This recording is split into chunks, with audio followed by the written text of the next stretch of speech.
Halo, selamat malam. Kembali lagi di segmen Ngobrol Meki. Ngobrol menyatukan kita. Oke, sekarang kita mau bahas tentang pendidikan di era milenial dan PSBB ya. Di samping kanan sudah ada Bapak siapa? Kiting. Biasa dipanggil Tino. Terus di samping kiri ada Bapak Hardi. Bisa dipanggil Musem. Ini kan Tino dipanggil Kiting karena rambutnya keriting. Botak, Ya kan? sekarang karena botak panggil botak. Kalau Musem nih karena apa Jo? Panggil Musem. Apa karena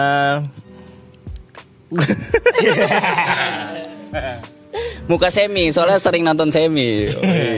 bisa jadi. Yo, muka sempak bisa segitiga. Nih kita langsung aja ya. Ini kan di era sekarang nih, era milenial ya. Pendidikan udah mulai berubah ya, Ting ya. Udah beda sama zaman dulu ya. Kalau menurut lo pendidikan di zaman sekarang gimana nih? Pendidikan di zaman sekarang dari konteksnya apa dulu nih Pak? Dari konteks cara belajar mengajar, terus sopan santun dari murid ke guru gitu.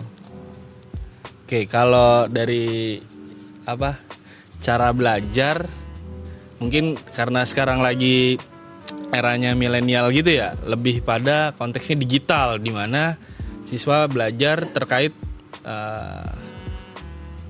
teknologi gitu. Jadi nggak melulu belajar lewat papan tulis, lewat spidol, tapi sekarang bisa lewat PowerPoint, bisa lewat handphone, bisa lewat ngirim tugas nggak lagi lewat Manual.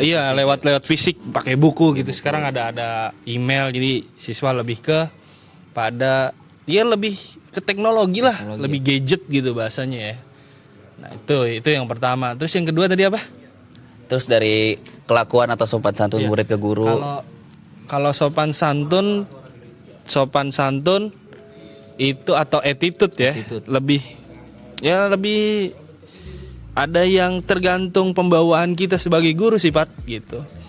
Kalau kitanya enak ke murid, kadang disepelein, kan bisa jadi seperti itu. Kadang kalau kita juga terlalu saklek atau terlalu tegas juga ditakutin sama murid jadi jauh. Nah, itu. Jadi kurang deket. Nah, dan kurang nyaman. Gua nggak mau jadi guru yang ditakutin sama murid. Karena apa? Nanti kalau gue belajar canggung gitu, kaku, lurus aja, tegang gitu kan. Nggak enak kalau tegang. Nggak enak. Kalau tegang doang nggak enak. Kalau nggak diisep. Kan banyak konteks tegang ya kan. Tegang ada yang enak, ada yang nggak enak gitu. Nah, kalau belajar sama guru yang killer atau galak kan karena itu tegang yang nggak enak. Tegang yang enak. Biasanya yang dicari sama murid tuh tegang yang enak. Nah, gitu. Gimana sih caranya? Nah, Musem tahu nih. Mungkin konteksnya di Musem. Lu gimana Jo? Zaman sekarang lu jadi guru sama zaman pas lu belajar jadi murid gimana bedanya? Lu ngajar di sekolah reguler apa sekolah apa?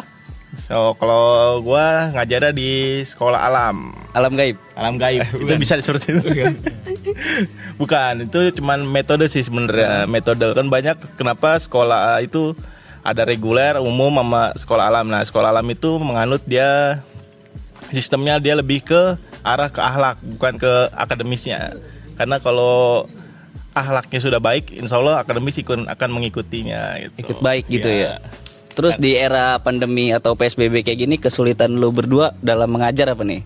Kan kemarin di podcast sebelumnya udah ada kesulitan dari murid ya dalam memahami pelajaran. Dari guru gimana nih dalam menyampaikan materi atau memberikan nilai kepada murid-muridnya? Kalau kesulitan saat PSBB, balik lagi apa sih PSBB? Pembatasan sosial berskala besar gitu kan Pat ya. Kalau buat kesulitan sih sebenarnya nggak ada yang sulit. Karena kan tadi di era sekarang kita belajar sudah lewat konteksnya digital gitu kan. Kalau dibilang kesulitan hampir tidak ditemukan gitu. Mungkin kesulitannya adalah siswa yang sekarang mungkin bukan cuma guru ya yang nggak ngerti teknologi, ternyata banyak siswa yang masih katro gitu. Masih muda ya, harus bisa ngulik-ngulik itu semua ya. Belum apa ya? Gue ngerokok dulu bentar lu agak susah ngobrolnya. Agak canggung gitu biar nggak canggung ya kan. Biar slow. Gitu. Kalau lu gimana Jo? Kan sekolah alam nih. Implikasi ke virtualnya itu gimana? Nah, kalau di sekolah sendiri tuh banyak ya, kan sekarang apalagi nih kalau di SD, apalagi gue ngajar SD nih ya. Sekarang lagi PTS atau apa? Penilaian tinggi semester ya, pertengahan tengah semester itu. Jadi kita membuat banyak media di sini, ada contohnya ada portofolio anak gitu kan. Terus kita membuat medianya dari bisa Google Form atau di Edmodo itu kan banyak ya sekarang, apalagi udah canggih lah aplikasi-aplikasi itu sekarang ya sudah banyak. Jadi ya guru pun dituntut untuk harus bisa ya jangan sampai ketinggalan update gitu ya kan, jangan sampai kalah sama murid kan. Sekarang muridnya udah bisa tapi banyak juga, tapi pengaplikasiannya itu emang rada sulit ya, apalagi guru-guru yang lama atau mungkin yang sudah berumur, karena mungkin itu agak sulit lah untuk dia berinteraksi dengan ininya. Tapi karena ada guru muda ini ya bisa kita bantu atau gimana gitu. Gua menyikapi sedikit nih apa yang tadi Musem bilang, jangan sampai kita kalah sama murid. Sebenarnya nggak kita balik lagi ke jenjangnya gitu ya Sam ya. Lu kan konteksnya ngajar di sekolah tingkatan apa dulu? Ya. SD, SMP atau SMA gitu. Gua ngajar di SMA gitu. Nah, mungkin kalau dibilang tadi murid jangan sampai kalah sama guru, nggak semuanya gitu Sam. Bahkan yang gue sempet ketawa gitu ya, ada anak SMA belum bisa ngirim tugas lewat email. Lucu nggak lo gitu? Nah itu tahun 2020 gitu kan, dia mungkin kelahiran anak tahun 2000 tapi belum ngerti ya kan. Kadang makanya harus ada penyelarasan antara belajar digital ya, mewajarkan gitu guru-guru yang tadi lama atau dalam kategorinya senior untuk belajar teknologi emang agak-agak butuh kerja keras atau butuh ada teman-teman yang membantu ya kan gitu. Nah, tadi kalau dibilang kesulitan ya, gua lanjut lagi tadi Pat, karena kepotong merokok ya kan.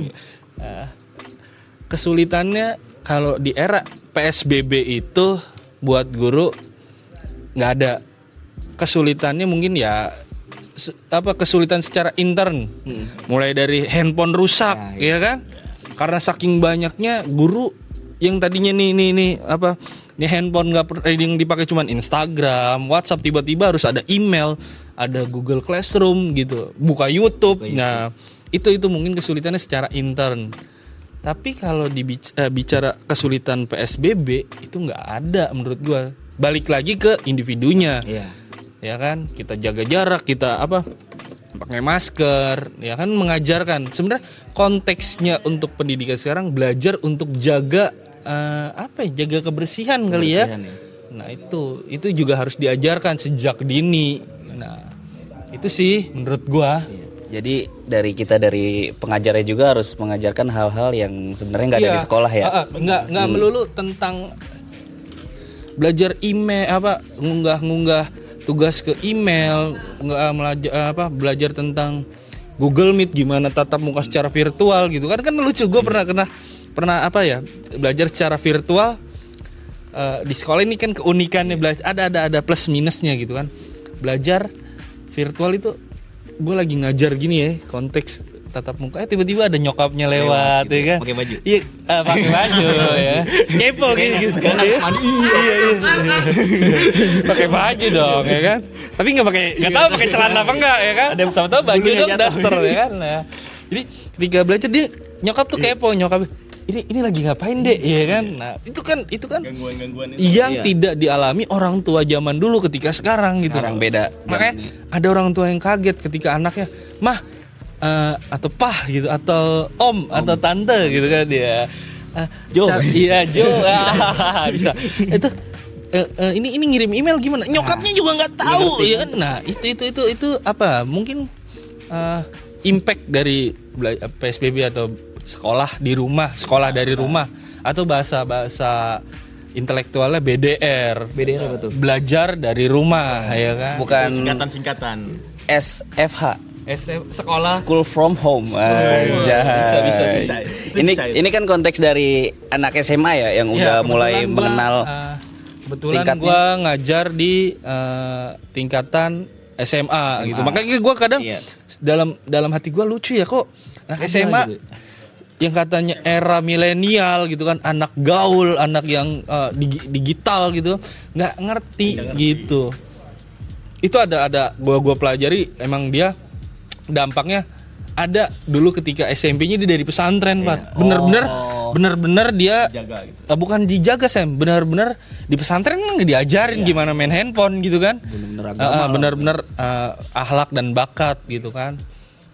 Itu dia kaget ketika harus belajar lewat WhatsApp. Wah, gimana Bikin itu ya? waduh. Cara memahaminya gimana ini Iya, kan baru lagi. Sampai baru tadi siang ketika gua coba nyuruh anak, ada yang ngerti nggak ngaktifin subtitle di YouTube. Nah, itu dia jawabnya lucu. Masa di subscribe ya?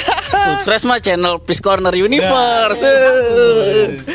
Nih, coba langsung dari Musem ya, yang notabene tingkatannya lebih kecil gitu, anak SD ya. Gimana nih Jo pemahaman anak SD tentang sekolah online ini Jo? Wah, apalagi anak SD ya. Sekarang tuh menarik ya kalau kita belajar online gitu ya.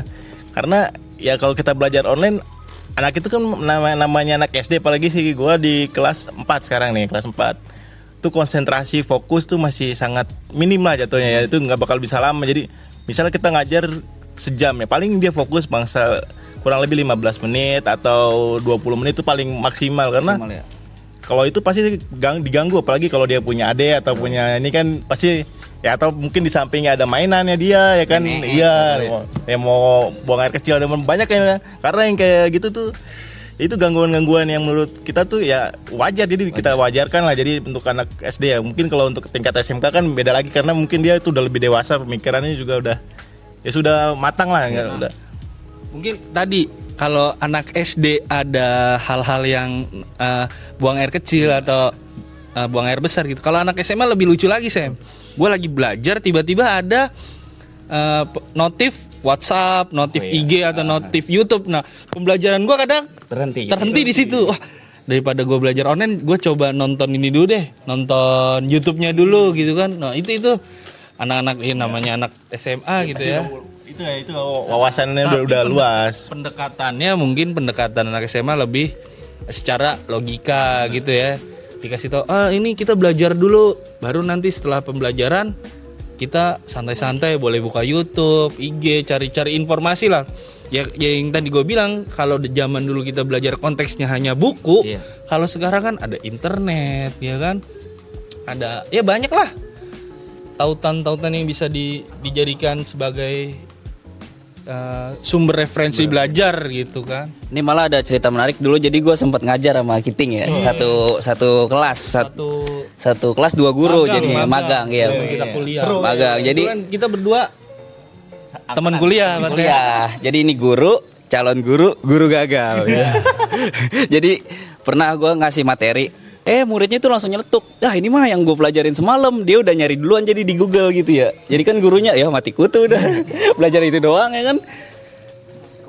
Terus lu sekolahnya gimana nih Ting? Lu dalam menyikapi, kalau dulu kan ada murid bandel dipukul gitu ya. Guru ada main tangan, main pukul. Atau dia pokoknya guru itu dewa gitu, gak pernah salah. Kalau lu sekarang gimana nih menyikapi murid-murid yang bisa dibilang sulit diatur lah gitu?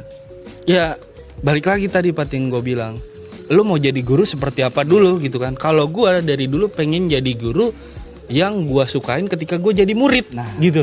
Bukan berarti ketika gue disukain gue nggak pernah ngasih tugas, gue jarang masuk kelas. Wah itu kacau gitu sebenarnya. Tapi gimana pendekatan gue sama murid, ngobrol ya kan. Ya konteksnya tadi kalau anak SMA kan lebih dewasa kali ya.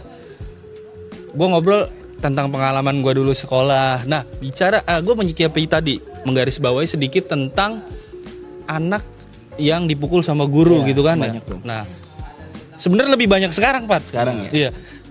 Lebih banyak sekarang. Kenapa gue bisa bilang lebih banyak sekarang? Karena orang tua ngerasain gimana jadi guru. Oh iya. Dipukulin itu satu, ya kan? Muridnya satu. Apalagi gue 30 anak. Kadang gue emosi gitu kan. Tapi ya balik lagi, gue pengen jadi guru yang gue sukain ketika gue jadi murid ya kan. Kalau lu lihat kemarin di medsos ada orang tua ngajarin anaknya nggak ngerti-ngerti, ditablok. Nah itu sebenarnya kita kan bisa, tapi gue lebih bisa lagi karena bukan anak gue, bukan siapa-siapa gue kenal juga enggak, lebih enak naboknya. Tapi ya itu challenge atau tantangan jadi guru, ya itu diuji kesabarannya. Ya ya itu sih lebih pada menyikapi hal-hal kayak gitu. Ngerasain Kalau- aja berbalik ya, kalau lu jadi murid gimana? Nah, gue selalu belajar seperti itu. Kalau gue melakukan hal ini ke murid, ya kayak gue nggak pernah jadi murid aja gitu. Kayak hal-hal sepele nggak terlalu gue harus up besar lah gitu, masalah menjadikan hal kecil jadi hal-hal yang besar. Nggak perlu gitu. ya? Nggak perlu. Jadi masalah besar bisa dikecilin, masalah kecil bisa dihilangkan. Iya, Oh, iya. Terus lu Jo, gimana nih Jo? Lu ngajar di mana nih Jo kalau boleh tahu? Oh, kalau gua ngajar di Sekolah Alam Bekasi. Ya, itu daerah Keranggan. Jadi di situ tuh banyak emang nama sekolah-sekolah ya, banyak. Tapi kenapa di situ bagus kalau menurut gue ya, karena emang lingkungannya pun di situ mendukung, karena sekolah alam tuh kita tidak menggunakan metode yang lebih berat lah, kayak anak kan misalnya selalu dikasih banyak PR atau gimana. Nah, di situ juga lingkungannya asri, hijau, dan kelasnya pun pakai saung ya. Kita bisa Adem gitu. Kayak tadabur alam gitu, Sam ya. kita di situ ya tadabur alam benar. Jadi kita juga bermain gak stuck di kelas gitu ya kan. Kita misalnya, apalagi sekarang metodenya kan udah kurtilas ya kan. Kurtilas kan tuh Apa tuh kurtilas? Hah? Kurikulum 13. Oh. Bukan kurikulum tidak jelas itu ya. Baru mau nyautin. Terus kalau komunikasi lo sama murid selain di sekolah gimana Jo? Misalnya di luar gitu. Oh, apalagi kan Ngasihin mereka gitu. masa sekarang nih apa? Ya kita juga kan yang namanya anak SD kan belum megang handphone lah, maksudnya belum megang handphone sendiri ya. Mungkin kalau Mungkin udah. tidak ada. Megang, udah Maksudnya megang. miliki gitu ya, miliki tuh belum punya. Jadi kan ke Berarti orang lu nggak tua. bisa chat muridnya, ibunya. Gimana Jo? itu benar. Jadi ya mau nggak tidak mau kan, jadi kita ngechatnya ke OTM ya kan, tua murid. orang tua murid, bukan apa tuh OTM. Oh, TM. Terus lu Ting, gimana Ting? Lu sekolah dari mana sih? Boleh disebutin gak sih sekolahnya? Mau nggak? Nggak apa-apa ya? Nggak apa-apa, Iya. nggak apa-apa. Gua ngajar di ini mungkin tahun kedua gua ngajar di Bekasi gitu. Sebelumnya gua ngajar di Jakarta. Gua ngajar di SMA. Yoi. Karena kalau sekitaran Bekasi kota gitu udah punya nama gitu ya. Itu gua ngajar di situ. Itu kan sekolah yang bisa dibilang sekolah Islam ya Ting? Lu Islam banget sih. Sebenarnya itu sekolah umum, Pak. Umum. Sekolah umum tapi memang berlandaskan iman dan takwa. Wah. Tuh. Karena gua mindset gua pertama kali gua ke adalah wah, gua ngajar di sekolah non nih gitu kan, karena kan namanya ketika gua dipanggil untuk interview, gue ngelihat sebuah masjid, nggak mungkin nih sekolah non tapi punya masjid gitu kan. Nah itu nah, gue ngajar di SMA Martabat. di ini deket stadion. Gor Bekasi. Hah? Gor Bekasi. Bukan, Apa tuh? Chandrabaga. Oh iya Chandrabaga ya. Dulu ada Persija di situ. Ada kerak nonton bareng Musem. Yoi. 32 tuh ternyata kilometernya. Oh, bukan nomornya. Bukan nomornya. Gue baru tahu tuh. Kilometer Apa sih 32 gue pikir nomornya Fieri kan. Fieri, Iya, nomor Fieri 32. Ternyata 32 tuh kilometernya. Kilometer 32 ya? Nggak tahu tuh 32 tuh kilometer dari mana ke mana. Yang hitung siapa ya? Iya. Terus apa ya lagi?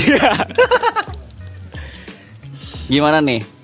Pesan-pesan lu Ting buat murid-murid saat menjalani belajar online ini. Pesan gue ya, pesan ya. Kalau pesan belajar online atau belajar di era pandemi seperti ini kan balik lagi Pak. Sebenarnya memudahkan guru dan memudahkan siswa, bukan malah mempersulit guru dan mempersulit siswa gitu. Jadi konteksnya itu, dengan belajar dari rumah mungkin salah satu faktor pertama untuk ya lebih aware sama kesehatan ya. Terus orang tua mungkin lebih tahu proses anaknya belajar gitu kan. Tapi iya, ya itu langsung di rumah ya? Langsung lihat percuma dong dia bayaran tiap bulan tapi nggak ngeliat proses anaknya belajar kan ada. Tapi di era pandemi sekarang ini mungkin orang tua lebih ngelihat, oh gini loh anak gue belajar gitu, prosesnya seperti ini. Karena di sekolah gue ngajar ini jangan sampai ada salah satu mindset orang tua gue bayaran full tapi kok sekolah gini-gini aja ya. Nah itu yang gue mau garis bawahi mungkin ya, salah satunya belajar digital ini untuk di era pandemi ya. Mungkin nanti setelah pandemi selesai belajar akan kembali normal gitu kan. Tapi ya sekali lagi belajar di era pandemi itu memudahkan guru dan juga memudahkan siswa. Kalau tugas sih ada, tapi lebih pada konteksnya mudah lah, nggak sulit. Kayak nggak kayak belajar Langsung gitu. tatap muka ya itu.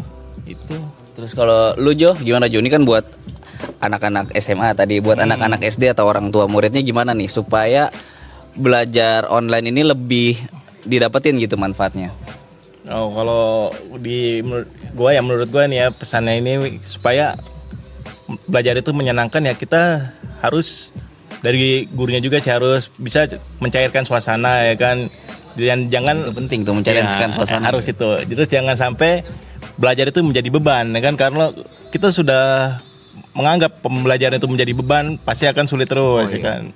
Nah, yang kedua yang pasti harus menyenangkan itu. Kalau sudah menyenangkan, apalagi untuk anak SD ya kan, kalau kita menyenangkan pembelajaran juga ya akan cair akan kemana gitu kan. Nah, apalagi anak SD itu sekarang dibilang udah kritis. Dalam arti yang kritis tuh dia apa yang saja yang kita bahas pasti banyak pertanyaan ke kita gitu kan. Bagus. Iya, karena kalau kitanya juga jangan sampai kalah gitu kan. Apalagi anak SD kan itu pertanyaan kadang-kadang aneh-aneh gitu ya. Kita menjelaskan apa dan dia itu berpikir cuma hanya logika. Jadi cuma asal nyeplak, tapi ya itu juga untuk pembelajaran dia gitu. Kejujuran anak kecil lah ya Nah, gitu itu. ya. Polosan gitu ya. Kepolosan ya.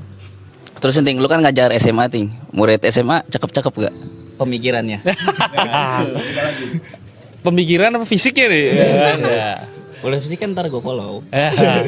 Kalau pemikiran sih alhamdulillah di tempat gue sekarang ya nggak di tempat gue sekarang juga ya. Sebelum gue ngajar pun, ketika gue magang pun, gue melihat sebuah stigma anak SMA sekarang lebih dewasa, lebih menyikapi belajar itu penting sih gitu kan ya. Jadi kalau lu apalagi sekarang nih Pat ya, di era pandemi kayak gini lu malah males belajar, itu hal bodoh gitu. Rugi banget ya. Rugi banget. Ini udah lagi zamannya susah, pandemi, lu malas belajar gitu. Itu malah gue rasa itu bodoh lah, merugikan gitu ya. Kalau dibilang anak sekolah cakep gitu ya, cakep pemikiran, cakep fisik pasti ada. Malah ada yang konkret gitu. Udah cakep fisiknya, cakep juga pemikirannya. Waduh. Tapi kadang itu cowok. Itu cowok. Kalau cewek ya ada lah, tapi nggak perlu gua up gitu ya. Ntar kasih tahu ya IG-nya. Boleh nanya nggak? Apa? Kebijakan Menteri Pendidikan itu yang sekarang di era pandemi ini menguntungkan nggak sih buat guru-guru zaman sekarang nih? Nah, itu. Kebijakan dari Menteri Pendidikan di era pandemi. Apalagi baru. Iya, lu menyikapinya gimana? Dari Musem dulu deh. Ya kalau menurut gua itu udah lumayan bagus karena sekarang apalagi pandemi ini kan kita nggak disangka-sangka ya bakal berkelanjutan panjang begini ya. Jadi ya mindset kita juga sebagai guru harus dirubah ya kan. Tadinya cuma hanya metode ceramah, sekarang jadi metode virtual ya kan. Itu jadi ya itu udah mulai bagus, tapi ya emang butuh proses karena pembelajaran yang instan itu gua rasa tuh kurang maksimal nantinya. Tapi kalau mau pembelajaran butuh proses step by step gitu kan, ya pasti insya Allah ya kedepannya bakal lebih baik gitu. Itu menurut gua sih. Tapi yang penting adaptasinya dulu ya. Itu Kita harus perlu itu. siap mengikuti perkembangan zaman, itu harus bisa beradaptasi. Kalau lu gimana Ting menyikapi menurut lu kebijakan-kebijakan dari Menteri Pendidikan yang baru? Nadiem. Kalau gini ngomong. Nggak diem. Kalau tadi gua rasa udah lu jawab ya Pat ya. Seiring waktu berjalan ya proses pendidikan harus mengikuti alur zaman gitu kan. Ya kalau kita balik lagi belajar textbook itu satu metode yang monoton. Nah, itu Udah kuno juga ya dari kuno dulu juga. kayak gitu. Jadi apa ya? Gua bukan tipe guru yang seneng ngomong di kelas sih gitu. Ya metodenya mungkin ceramah gitu. Gua lebih kayak quiz atau challenge, dia bisa jawab soal, gue kasih reward itu sih. Jadi kalau membangkitkan semangat iya, siswa untuk ikut. apalagi gue belajar bahasa Indonesia, Pak. Wah, gila. Susah ya? Bukan susah. Apa? Berasa ini aja, ada orang nanya, lo orang Indonesia, ngapain sih belajar bahasa Indonesia? Nah, itu dia. Padahal mereka nggak tahu di dalamnya ting ya. Gua aja sampai 7 tahun kuliah.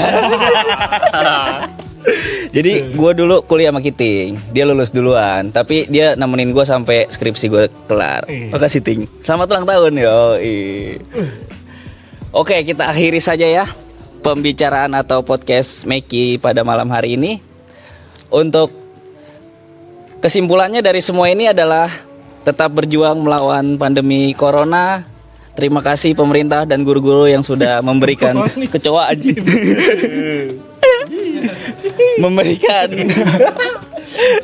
memberikan alternatif untuk menghadapi cara belajar di era pandemi ini. Ya. Sampai jumpa kembali di Ngobrol Meki, ngobrol menyatukan kita. Thank you. Jo. Ciao.